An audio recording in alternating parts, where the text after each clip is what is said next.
So learning target 2.7 for the Mimeo slides is going to take a little bit of flipping back and forth.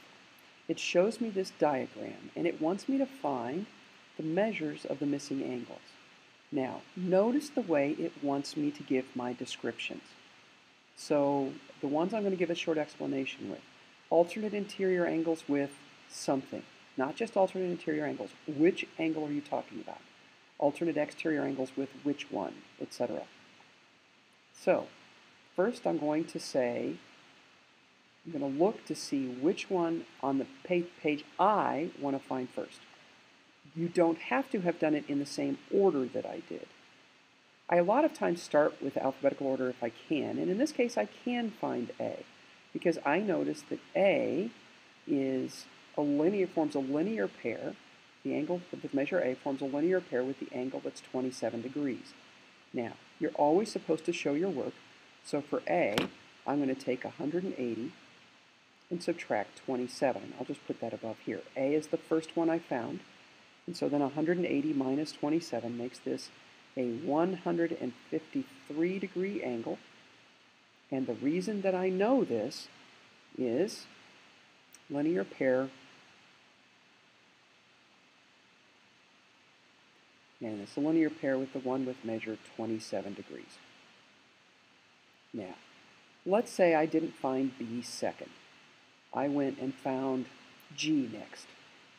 So G, I notice, is a vertical pair with this 63 degree angle. Vertical angles are congruent. So I would say I found G next. It's 63 degrees. And my reason is vertical pair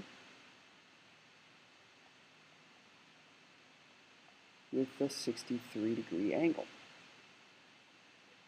Again, your order may be different, but this is where you're going. Now I'm going to go back to sort of alphabetical order a little bit. B, I notice, is a vertical pair with the 27 degree angle. Now I could say it's a linear pair with the one I just found in A, but then I'd have to show my calculation. I like to just work on things that are congruent when I can, so I can just go back and say B is 27 degrees. I found that third, and it's a vertical pair.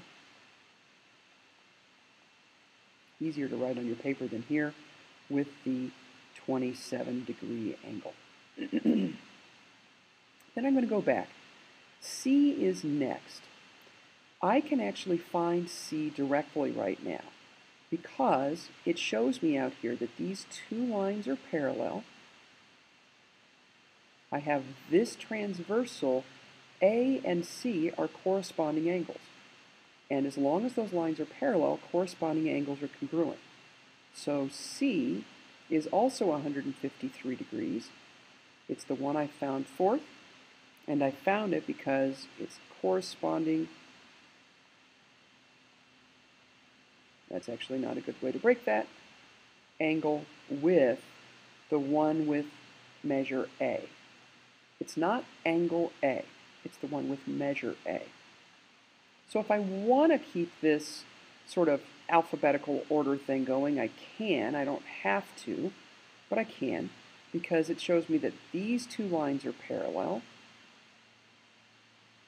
So A and this angle, the one with measure A and that whole angle, are corresponding. Now, that means that D is only half of that angle, so I do actually need to show a little bit of work. I'm going to take the 153 degree angle and divide it by 2, because it's only half of that. This is the fifth one that I found, which makes this a 76.5 degree angle. I can get angle measurements down to the thousandths or 10,000ths if I'm calculating. Measuring, I'm going to go to the nearest degree, but calculating, I can get parts of an angle. Just so we're not going fully in order, let's do F next. F, I have a couple of ways of getting this, but my first thinking really is it forms a linear pair with this 63 degree angle. So F would be the sixth one I found. I'd take 180 minus the 63 to get that, which means that it is a 117 degree angle. Then I can go back and say, well,